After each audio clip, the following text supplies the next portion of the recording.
औज़ु बिल्लाहि मिनश शैतानिर रजीम बिस्मिल्लाहिर रहमानिर रहीम। हाँ बच्चों, आज दुआ पढ़ लीजिए सबसे पहले। बिस्मिल्लाहिर रहमानिर रहीम। रब्बि इश्रह ली सदरी व यस्सिर ली अमरी वहलुल उक़दतम मिन लिसानी यफ़क़हू क़ौली रब्बि ज़िदनी इल्मा। अच्छा बेटा, सबसे पहले देखते हैं कि वेव इक्वेशन क्या होती है।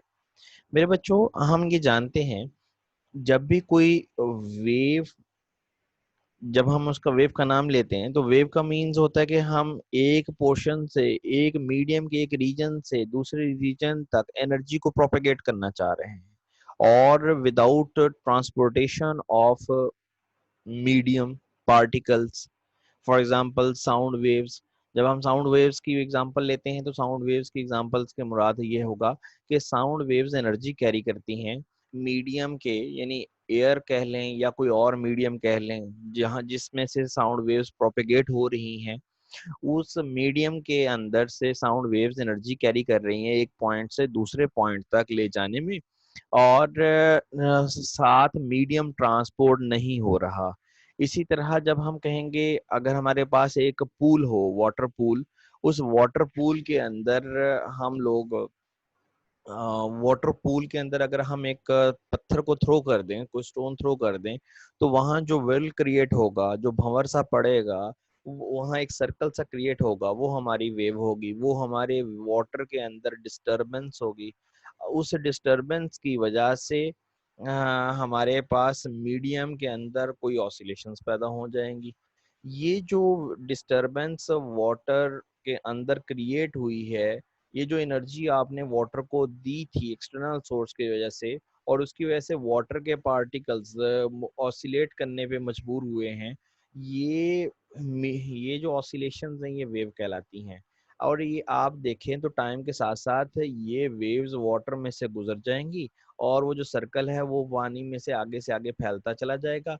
और इस तरह हम कहेंगे कि वाटर खुद ट्रांसपोर्ट नहीं हुआ, बल्कि वाटर के अंदर से वेव्स ट्रांसपोर्ट हो गई हैं। सेम इसी तरह जो भी वेव ली जाए तो वेव को हम कहते हैं, wave is a method, is a mechanism of propagating energy from one point to another without propagation of the medium particles। Medium के पार्टिकल्स की प्रोपेगेशन के बगैर, यानी मीडियम के पार्टिकल्स को प्रोपेगेट किए बगैर एनर्जी का गुजर जाना वेव कहलाता है, या वेव एक एक्चुअली डिस्टरबेंस होती है।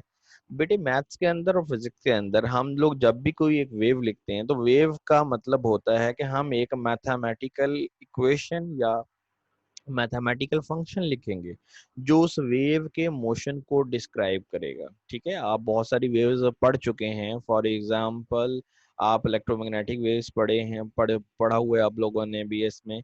उसके इसी तरह आप लोगों ने waves produced in spring, helical spring, waves produced due to sound.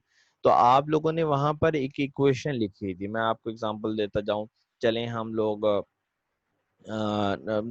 Waves की एग्जांपल में ही देख लेते हैं कि हमारे पास जब इलेक्ट्रिक फील्ड होता है, वो इलेक्ट्रिक फील्ड या लाइट जो है वो एक पॉइंट से जब दूसरे पॉइंट तक प्रोपेगेट करती है, तो वो उस वक्त उसकी उसके इलेक्ट्रिक फील्ड की इक्वेशन यूं लिखी जाती है, E is equal to E nought sine of theta और K x minus omega T.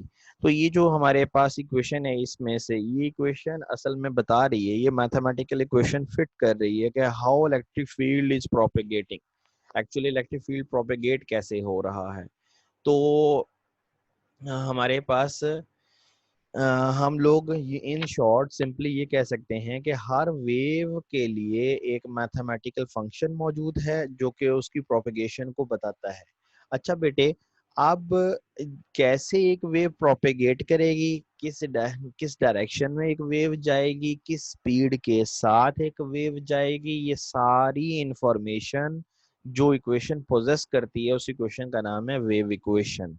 Repeat करता हूँ, देखिए लिखा है, the wave equation is a linear second order differential equation.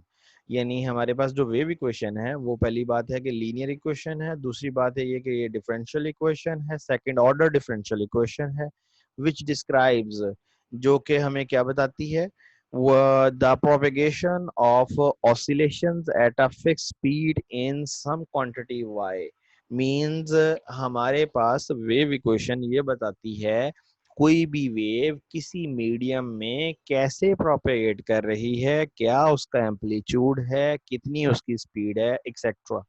ये जो वेव इक्वेशन है, एक्चुअली ये यूं कह लीजिए, वेव इक्वेशन एक किस्म का टेस्ट है जो हमें बताता है कि हमारी वेव आगे प्रोपेगेट कर रही है या नहीं कर रही। और ये वेव इक्वेशन सबसे पहले डीलम्बर्ट ने one dimensional wave equation discover की थी, और उसके कुछ सालों बाद, अप्रोक्सीमेटली 10 इयर्स के बाद, आयलर ने थ्री डायमेंशनल वेव इक्वेशन बनाई। वो अब जो हम लोग वन डायमेंशनल इक्वेशन जानते हैं, वो one dimensional classical wave equation कुछ इस फॉर्मेट की हम लोगों ने पढ़ रखी अप टू सम एक्सटेंट। ये partial square F over partial X square equals to 1/v square into partial square F over partial T square. यहाँ पर पार्शियल की बजाय फुल डेरिवेटिव्स आने चाहिए थे, क्योंकि सिंगल वन डायमेंशन मौजूद है। तो इसके अंदर ये पार्शियल स्क्वायर की बजाय डी स्क्वायर आना चाहिए था डेरिवेटिव। खैर, अब यहाँ पर देखिए, ये जो एफ यहाँ पर कोई भी फंक्शन है, वो फंक्शन जो के वेव के मोशन को डिस्क्राइब कर रहा है, वेव फंक्शन जिसको हम लोग क्वांटम मैकेनिक्स में कहते हैं। और यहाँ वी स्केयर क्या है, वेव की स्पीड का स्केयर लिया गया है। अब ये इक्वेशन एक साइड पर हमारे पास जो लेफ्ट साइड है वेव इक्वेशन के, इस लेफ्ट साइड पर हमारे पास डबल डेरिवेटिव है विद रिस्पेक्ट टू स्पेस, और दूसरा जो राइट साइड है हमारे पास, इसमें डबल डेरिवेटिव हमारे पास मौजूद है विद रिस्पेक्ट टू टाइम। तो ये हमारे पास सिंगल डायमेंशन में, वन डायमेंशन के अंदर वेव इक्वेशन मौजूद है। अगर हम लोग थ्री डायमेंशन में लिखना चाहें बेटे, तो हम इसी को पार्शियल स्क्वायर की बजाय del square F equals to 1/v square into partial square F over partial T square, ये इस फॉर्म में लिख सकते हैं। अच्छा जी बच्चों, हमारा मकसद वेव इक्वेशन को पढ़ना तो नहीं है, हमारा मकसद तो ये है कि वेव इक्वेशन को यूज करते हुए जब हम लोग लाइट की बात करते हैं, तो लाइट के अंदर दो कंपोनेंट्स होते हैं हमारे पास, इलेक्ट्रिक फील्ड और मैग्नेटिक फील्ड। हम ये देखना चाहते हैं कि ये दोनों फील्ड्स कैसे प्रोपेगेट होते हैं किसी मीडियम में से, और फिर देखते हैं कि वैक्यूम में से ये दोनों फील्ड्स कैसे प्रोपेगेट होते हैं। यानी इन शॉर्ट हम लोग तो वेव इक्वेशन फाइंड करना चाह रहे हैं इलेक्ट्रिक फील्ड के लिए और मैग्नेटिक फील्ड के लिए। तो जो हमारे पास आज का टास्क है वो है मैक्सवेल के इक्वेशंस को यूज करते हुए वेव इक्वेशन फाइंड करना एच वेक्टर के लिए, एंड जो कि हमारे पास मैग्नेटिक फील्ड इंटेंसिटी वेक्टर है और इलेक्ट्रिक फील्ड वेक्टर, इन दोनों वेक्टर्स की हम लोग वेव इक्वेशन को फाइंड आउट करेंगे। Okay, let's start. हम wave equation for H find करते हैं। हमें मैक्सवेल इक्वेशंस को यूज करना है, फ्यू मैक्सवेल इक्वेशंस जो कि बहुत ही आसान सी है हमारे पास। देखिए, सबसे पहले हम लोग ये करते हैं कि ये लीजिए, हमारे पास फोर्थ मैक्सवेल इक्वेशन को यूज करते हैं। फोर्थ मैक्सवेल इक्वेशन, जिसको हम लोग generalised form of Ampere's law भी कहते हैं बेटे, वो कुछ यूं लिखी गई थी कि अगर हम डिफरेंशियल फॉर्म में लिखें तो del cross H equals to J plus partial D by partial T. यहाँ पर एच हमारे पास मैग्नेटिक फील्ड इंटेंसिटी वेक्टर है, और जे करंट डेंसिटी है, और डी यहाँ पर डिस्प्लेसमेंट है। डी हमारे पास डिस्प्लेसमेंट वेक्टर को रिप्रेजेंट कर रहा है। बेटे, आप इसी इक्वेशन की दोनों साइड्स पर कर्ल ले लीजिए। तो but taking curl on the both sides we shall get, अब यहाँ देखिए, del cross H equals to del cross J plus partial D by partial T.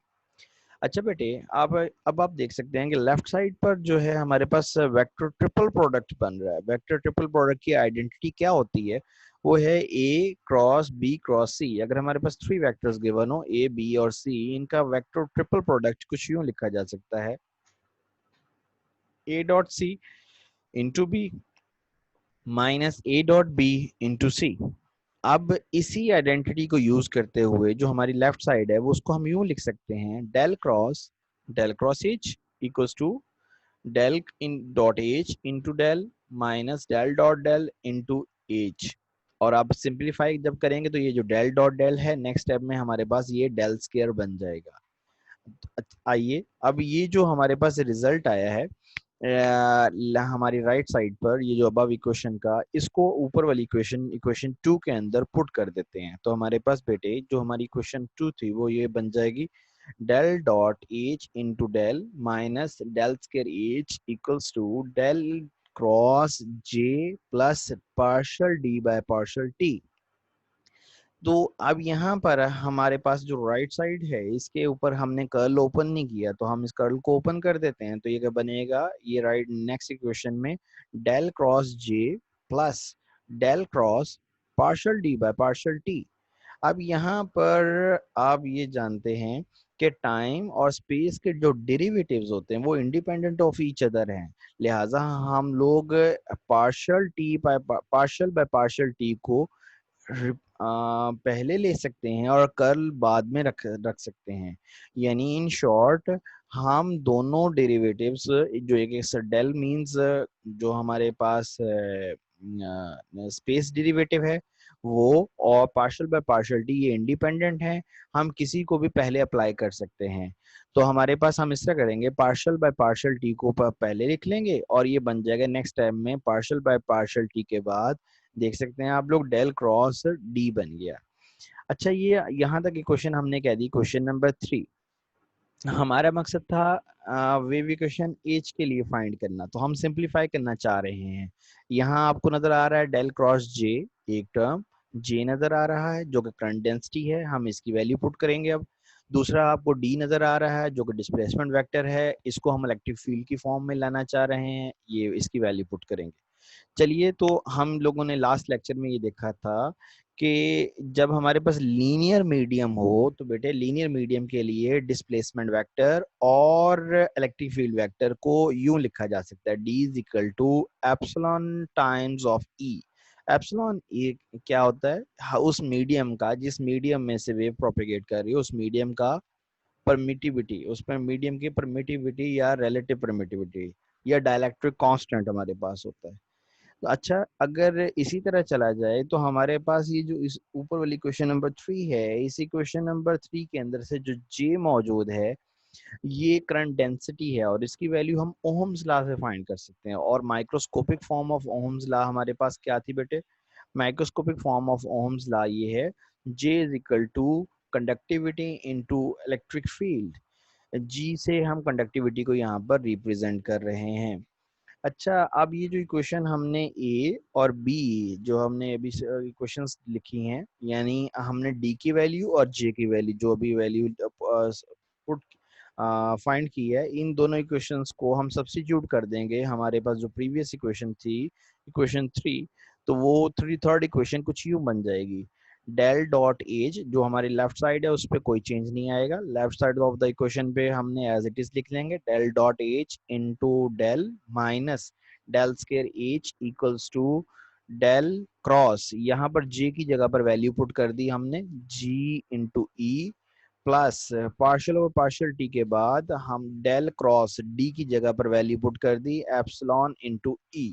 अब यहाँ पर जानते हैं कि जी कंडक्टिविटी जो कि कांस्टेंट है, हम लिहाजा इस कंडक्टिविटी इस कांस्टेंट को हम इस कर्ल से बाहर ले जाएंगे, तो जी इंटू डेल क्रॉस ई लिखा जा सकता है। और इसी तरह एप्सिलॉन जो कि कांस्टेंट है इसको भी कर्ल के बाहर लिखा जा सकता है, curl epsilon into partial by partial T del cross E. अब ये देखिए बड़ी खूबसूरत इक्वेशन बन सकती है। इस साइड पर, राइट साइड पर हमारे पास यहाँ डेल क्रॉस ई और डेल क्रॉस ई बन चुका है दोनों टर्म्स में, और ये हमारे पास मैक्सवेल की थर्ड इक्वेशन बन सकती है। मैक्सवेल की थर्ड इक्वेशन को यूज करें, मैक्सवेल की थर्ड इक्वेशन ये क्या कहती है आपको, जो कि हमारे पास Faraday's law of electromagnetic induction है, और वो यूं सिंपली लिखी जा सकती है, डेल क्रॉस से E is equal to minus partial B over partial T. ये इक्वेशन हमारे पास मैक्सवेल्स थर्ड इक्वेशन कहलाती है। बेटे यही सब्स्टिट्यूट कर दें राइट साइड पर इक्वेशन नंबर 4 में दोनों टर्म्स में, तो हमारे पास लेफ्ट साइड तो एज इट इज रहेगी, लेकिन राइट साइड में हमारे पास डेल क्रॉस ई की जगह पर ये टर्म आ गई minus partial B over partial T, और दूसरी टर्म में भी ऐसे ही आ गई। ये बन गई हमारे पास इक्वेशन नंबर 5। अच्छा, हम लोग एक साइड पर देख रहे हैं हमारे पास एच वेक्टर आ रहा है, जबकि दूसरी साइड पर आ रहा है बी वेक्टर। एच वेक्टर और बी वेक्टर की हम लोगों ने लास्ट टाइम कुछ डेफिनेशंस की थी। एच मैग्नेटिक इंटेंसिटी वेक्टर है, जबकि बी हमारे पास क्या है, मैग्नेटिक इंटेंसिटी, मैग्नेटिक फील्ड कह लीजिए। एच को हम मैग्नेटिक फील्ड कह देते हैं एंड बी को हम मैग्नेटिक इंटेंसिटी वेक्टर कह लेते हैं। इनमें रिलेशन, इनका लीनियर रिलेशन ये है, या यूं समझ लें इनके लिए लीनियर मीडियम के अंदर इनका बी और एच का रिलेशन यूं होता है, B equals to mu into H. What is mu? Mu is permeability of the medium. जिस मीडियम में से कोई वेव ट्रेवल कर रही है, या जिस मीडियम का जो हमारा कंसर्न मीडियम है, उस मीडियम की परमीएबिलिटी कितनी है। तो ये permeability mu is also constant for every medium. तो हमारे पास ये टर्म जैसे ही पुट करेंगे, बी की जगह पर म्यू एच पुट कर देते हैं, तो हमारी right side of the equation यूं कुछ बन जाएगी। ये देख सकते हैं हम लोग, सिंप्लीफाई होकर यूं बन सकती है। अब यहाँ पर म्यू अगेन कांस्टेंट है, इसको पार्शियल डेरिवेटिव से कोई तल्लक नहीं है, इसका इससे डेरिवेटिव से बाहर ले आइए, तो मैं हमारे पास इक्वेशन लेफ्ट साइड पर एज इट इज है और राइट साइड पर म्यू हमारे मल्टीप्लाई हो जाएगा, म्यू इंटू जी, और ये बन जाएगा म्यू इंटू एप्सिलॉन नॉट। अच्छा बेटे, अब मैक्सवेल की सेकंड इक्वेशन की तरफ चलते हैं। मैक्सवेल की सेकंड इक्वेशन हमें ये बताती थी del dot B is equal to zero, यानी मैग्नेट का एक पोल एग्जिस्ट नहीं कर सकता, मैग्नेटिक मोनोपोल एग्जिस्ट नहीं कर सकते। मैग्नेट के हमेशा दो पोल्स होते हैं जहां सोर्स अवेलेबल हो। तो हम लोग कहेंगे B dot H is equal to zero. अब b की वैल्यू पुट कर लेते हैं, b is equal to mu H is equal to zero. Mu is a constant जिसे क्रॉस मल्टीप्लाई करके जीरो के साथ डिवाइड करके जीरो किया जा सकता है, तो ये बनेगा del dot H is equal to zero. Means जो हमारे पास इक्वेशन 6 आ रही थी, इक्वेशन 6 की जो लेफ्ट साइड है, जो लेफ्ट साइड की फर्स्ट टर्म है, ये यहाँ डेल डॉट एच था, तो ये जो डेल डॉट एच है ये तो हमारे पास सेकंड मैक्सवेल इक्वेशन से जीरो टर्म आ रही है, तो हम इस टर्म को जीरो पुट कर देते हैं वैल्यू। तो इस टर्म में जीरो वैल्यू पुट करने के बाद हमारी क्वेश्चन 6 क्या बन जाएगी, ये देखिए, ये सर, ये फर्स्ट टर्म जीरो हो गई और उसके बाद हमारी ये बाकी टर्म्स बच गई। अब इन बाकी टर्म्स को हम लोग सिर्फ रीअरेंज कर लेते हैं। रीअरेंज इस तरह करते हैं कि ये टर्म जो हमारे पास है डबल डेरिवेटिव ऑफ एच आ रहा है, ये नेगेटिव टर्म है, ये साइड को, हाँ, इस इक्वेशन को हम अपने राइट साइड पर ले जाते हैं और इक्वेशन बन जाएगी हमारे पास कुछ यूं, जो कि इक्वेशन 7 है। Partial del square H minus mu epsilon partial square H over partial T square minus mu G partial H over partial T is equal to zero. अब ये हमारे पास बन गई है wave equation through any medium. ये उस medium में से वेव इक्वेशन है एच की, जिस मीडियम का परमिटिविटी कांस्टेंट है एप्सिलॉन और परमिएबिलिटी कांस्टेंट है म्यू। यानी ये वैक्यूम की बात नहीं हमने की, हमने किसी और मीडियम की, वो एयर हो सकता है, कोई और मीडियम जहां से मैग्नेटिक फील्ड गुजरा है, हमने उस मीडियम की बात की है। अगर आप ये जानना चाहें, इसी को सिंप्लीफाई करना चाहिए इसी क्वेश्चन को, कि अगर वैक्यूम लिया जाए तो वैक्यूम में से क्या होगी वेव इक्वेशन, तो हम जरा से दो स्टेप्स के अंदर सिंप्लीफाई कर सकते हैं। देखो बेटा, हम जानते हैं कि वैक्यूम के अंदर क्योंकि ना तो हमारे पास चार्जेस होते हैं ना कंडक्शन होती है, लिहाजा वैक्यूम के लिए जी की वैल्यू, कंडक्टिविटी, कंडक्शन की वैल्यू हमारे पास जीरो आ जाएगी। दूसरी बात है, हमारे पास वैक्यूम के अंदर क्योंकि एक्सटर्नल मैग्नेटिक फील्ड ही सिर्फ ओनली मैग्नेटिक फील्ड है, जिसकी वजह से हम बी को यूज करेंगे, B is equal to mu naught into H. आप यहाँ एक चीज देख सकते हैं कि जब हम वैक्यूम की बात करते हैं तो हम सिंबल्स थोड़ा चेंज कर देते हैं। हम म्यू की जगह म्यू नॉट यूज करते हैं, जो कि परमीएबिलिटी ऑफ फ्री स्पेस है, वैक्यूम के लिए कांस्टेंट है। वैसे हम लोग यहाँ म्यू यूज कर रहे थे, अब हम म्यू नॉट यूज कर लेंगे। अच्छा, यही दो चीजें ऊपर वाली क्वेश्चन में पुट कर लें, यानी हम लोग एच की वैल्यू यूज करेंगे, एच की वैल्यू यूज कर लेते हैं बी ओवर म्यू नॉट, और जी की जगह यूज करेंगे जीरो। तो जब ये दोनों इक्वेशंस आप सब्स्टिट्यूट कर लें, तो हमारे पास जो ऊपर वाली इक्वेशन 7 थी वो ये बन जाएगी, जहां जहां भी एच नजर आ रहा था वहां पर आप B over mu naught use कर लें, और यहाँ जहां पर म्यू नॉट है सॉरी म्यू था वहाँ म्यू नॉट, और जहाँ एप्सिलॉन था वहाँ एप्सिलॉन नॉट यूज कर लीजिए। इसी तरह इसके से इसी तरह हम ये जानते हैं, ये जो म्यू नॉट एप्सिलॉन नॉट हमारे पास टर्म आ रही थी थर्ड सेकंड टर्म में आ रहा था, ये अब म्यू एप्सिलॉन की बजाय म्यू नॉट एप्सिलॉन नॉट बन जाएगा, और ये टर्म होती है 1/c², यानी स्पीड ऑफ लाइट के इक्वल होती है, यानी ये कांस्टेंट के इक्वल है। तो बेटे इसकी जगह हमने 1/c² यूज कर लिया, और जी की वैल्यू जो ही जीरो पुट कीजिए, हमारी third term on the left side वो जीरो हो गई। अब इस इक्वेशन को आप रीअरेंज कर सकते हैं, और ये रीअरेंज करके ये देख सकते हैं कि del square psi del square B is equal to 1/c² into partial B over partial T square. ये है वेव इक्वेशन। ये बता रही है कि कैसे मैग्नेटिक फील्ड हमारे फ्री स्पेस में से, वैक्यूम में से प्रोपेगेट करता है। आई होप सो आप लोगों को समझ आ गई होगी। नेक्स्ट लेक्चर के अंदर हम लोग wave equation for E find करेंगे इंशाल्लाह। ओके बेटे, अपना ख्याल रखिएगा। अल्लाह हाफिज।